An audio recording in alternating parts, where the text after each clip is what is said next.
Hello and welcome to a multiplayer update for Legacy of the Void.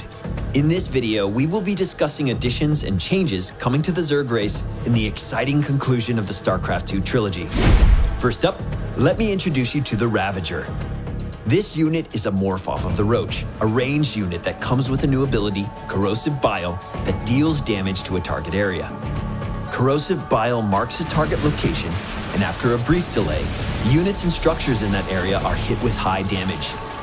This ability also has a powerful perk against Protoss. It can destroy force fields. In a PvZ matchup that includes Sentry versus Ravager, we anticipate a new contest of micro that presents opportunities to both gain and lose advantage. When paired with fungal growth, Ravagers can reliably damage air units. As expected, Corrosive Bile is also particularly good against units with little to no mobility. If you want to avoid the damage from Corrosive Bile, simply make sure you dodge reactively whenever possible. For those of you that have been around StarCraft since Brood War, this unit hardly needs an introduction, the Lurker. As you'd expect, Lurkers in StarCraft II are capable of dealing massive splash damage. They also serve as a ranged siege option capable of outdistancing most units and all base defense structures. For Terran, countering the Lurker can be accomplished with the recently added Cyclone. To learn more about the Cyclone, be sure to check out our Terran update video. Of course, familiar micro moves from Brood War can also be used to take on the Lurker. Needless to say, we're looking forward to seeing these guys back in action. We're also making some changes to the current roster of Zerg units, starting with the Corruptor. We're adding a new ability to the Corruptor called Caustic Spray that deals damage to ground units and structures. This damage ramps up over time, making it a strong choice against buildings. Although not ideal against a mobile ground army, damage is damage, and in a tight matchup, every bit you can deal works to your favor. Next up, let's talk about the Infestor.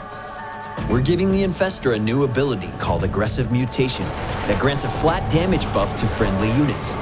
That means your basic Zergling swarm is even more powerful against enemies that would have taken them out previously. In Legacy of the Void, the Swarm Host is going to be taking a bit more of an aggressive role when it comes to harassment. We have made the Swarm Host's Locusts stronger while lowering the frequency with which they can spawn.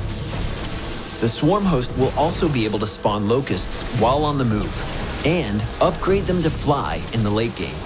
Keep in mind that massing Swarm Host will not be a viable strategy in Legacy, as the downtime between Locust spawns has been increased to a point that your Swarm Host army will be easily overrun. Of course, you can harass enemy bases with this new change as well. And finally, I want to talk to you about the changes coming to the Nidus Worm. Nidus Worms can no longer be damaged while emerging. This makes the Nidus Worm a more reliable option for drop harassment. In late-game situations where both sides have a lot of resources, the Zerg player can now force engagements at strategic locations by employing an army of Nidus Worms.